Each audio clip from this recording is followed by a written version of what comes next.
Friends, வாங்க இன்றைக்கி நம்ம வீட்டில் என்ன சமையல்னு பார்க்கலாம். இன்றைக்கி பருப்பு கடைஞ்சி சேனக்கிழங்கு வறுவல் பண்ண போகிறேன். அந்த வறுவல் பண்ணுறது எப்படின்னு பார்க்கலாம் வாங்க.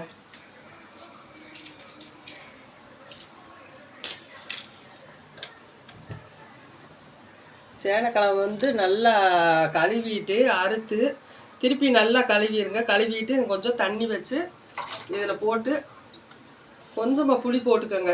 இந்த மப்பு இல்லாமல் இருக்கும், மதம் இருக்கும்ல, அதுக்கு சும்மா ஒரே கொதிச்சோன்னே அப்படியே வடிகட்டிடணும். கொஞ்சம் மஞ்சத்தூள், கொஞ்சம் உப்பு போட்டு வேக வச்சுட்டு அப்படியே தண்ணியை இருத்துட்டு மசால் பண்ணணும். ரொம்ப வேக விடக்கூடாது. குழஞ்சி போய் சும்மா ரெண்டே கொதிச்சோன்னே தண்ணியை இருத்து வடிகட்டிட்டு இதுக்கு என்ன மசாலா அரைக்கிறதுக்குன்னா தேங்காய், சோம்பு, கசகசா, சீரகம், வெள்ளைப்பூடு, இஞ்சி. தேங்காய், சோம்பு, கசகசா, சீரகம், வெள்ளைப்பூடு, இஞ்சி வச்சு அரைக்கிறோம். இதை அரைச்சி தாளிக்கிற இந்த கிழங்கு வேகட்டு இதை அரைச்சிடலாம். தாளிக்கும் போது வேகட்டு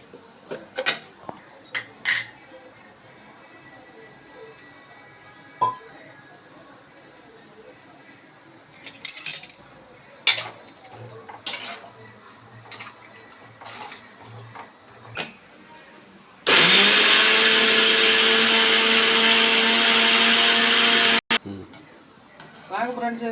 அது நல்லா 2-3 கொதி வந்துருச்சு. அரைச்சி எடுத்துக்கலாம்.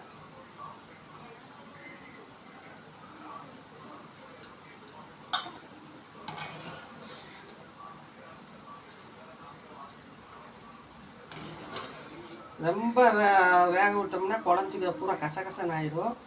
அதனால் சும்மா 2-3 கொதி வந்தோடனே அப்படியே எடுத்துகிட்டு அடுத்து எண்ணெய் காயுது. இதில் அப்படியே எண்ணெயில் போட்டு லேசாக செவக்க விட்டி அப்படியே எடுத்துட வேண்டியதை எடுத்து அப்படியே மசாலா தாளிச்சு விட்டுருவோம்.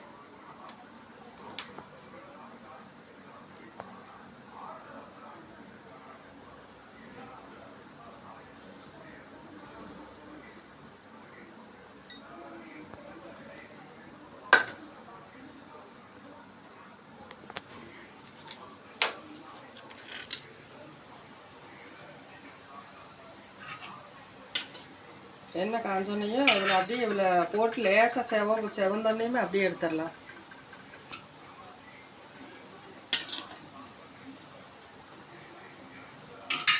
காஞ்சிச்சு, லேசாக போட்டு எடுத்துக்கலாம்.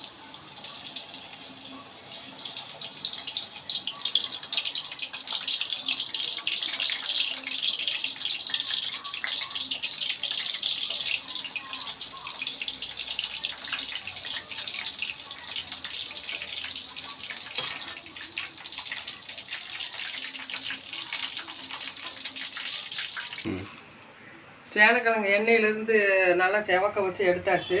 இப்போ தாளித்து விட்டுறலாம். கடை போட்டுருக்கேன். சோம்பு கொஞ்சம் போடுவேன், 2 பட்டை, 2 கிராம்பு,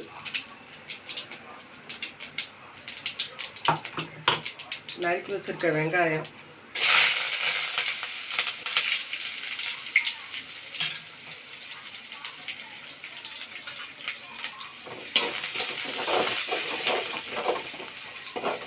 அரைச்சி வச்சுருக்கிறதுல இது தக்காளி ஒன்று இருக்குது, அதை போட்டு நல்லா வதக்கிட்டு தேங்காய், சோம்பு, கசகசா, சீரகம், பூடு, இஞ்சி எல்லாம் போட்டு அரைச்சிட்டு நமக்கு வேணும்னு என்ன மட்டன் பொடி வேணுமா, சிக்கன் பொடி வேணுமா, எது நமக்கு அந்த ஃப்ளேவர் பிடிக்கும்னு பார்த்து சிக்கன் பொடியில் கொஞ்சம் நம்ம வீட்டு மசாலா தூளில் கொஞ்சம் போட்டுக்கலாம். தக்காளியை போட்டு வதக்கிட்டு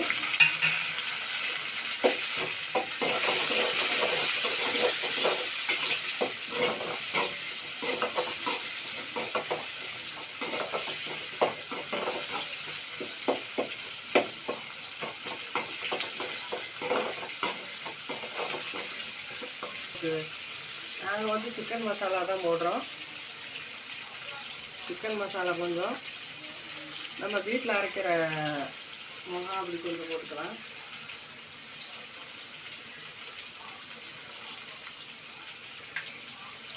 மஞ்சத்தூள் கொஞ்சம் போட்டுக்கலாம்.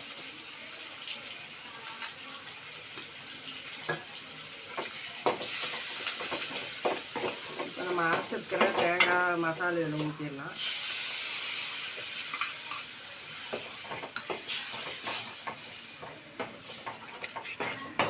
சேனக்கிழங்கு இதில் சேர்த்திடலாம். உப்பு வந்து நம்ம தேவைக்கு ஏற்ற மாதிரி போட்டுக்குங்க. தண்ணி இன்னும் கொஞ்சம் ஊற்றி நல்லா ட்ரையாக வறுவலாக வரைக்கும் நல்லா வறுத்து சிக்கன் மாதிரியே, நம்ம சிக்கன் பொடி போட்டோம்னா சிக்கன் மாதிரியே இருக்கும், மட்டன் பொடி போட்டிங்கன்னா மட்டன் மாதிரியே இருக்கும். கண்டே பிடிக்க முடியாதெல்லாம் செம்மையாக இருக்குது. கொஞ்சம் இப்போ வச்சுட்டு இன்னும் நைட் சாப்பிட்டீங்கனாலும் நல்லாயிருக்கும், நாளைக்கு சாப்பிட்டாலும் நல்லாயிருக்கும்.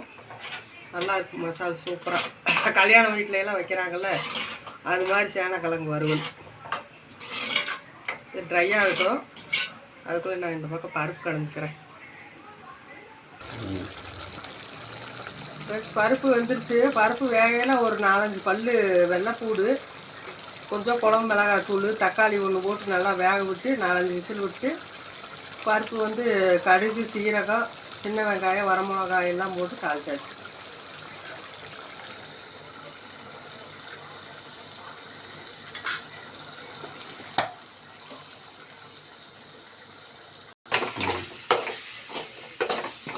ஃப்ரெண்ட்ஸ், சேனக்கிழங்கு வறுத்தாச்சு, பருப்பு கடைஞ்சாச்சு. இந்த சாப்பாடு சேனக்கிழங்கு வறுவல், பருப்பு கலந்து, தயிர்.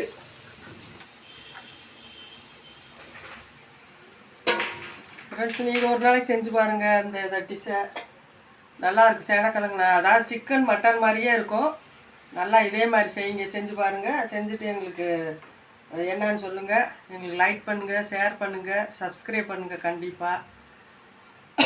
பூ கூட நாறு போல, பூமி கூட நீர் போல, மாமன் கூட சேர்ந்திருப்பேன் மதுரை வீர பூமி போல, சேலையோட நூல் போல சேர்ந்திருக்கும் பந்தம்தான், திருவாலும் சொக்கரும் சேர்ந்து தேடி தந்த சொந்தம்தான், மாமாவே நீ வேணும் 7 ஜென்மந்தான், ஆடியில் தேதி சொல்லி ஆவணியில் தேதி வச்ச மன்னவர் தான்.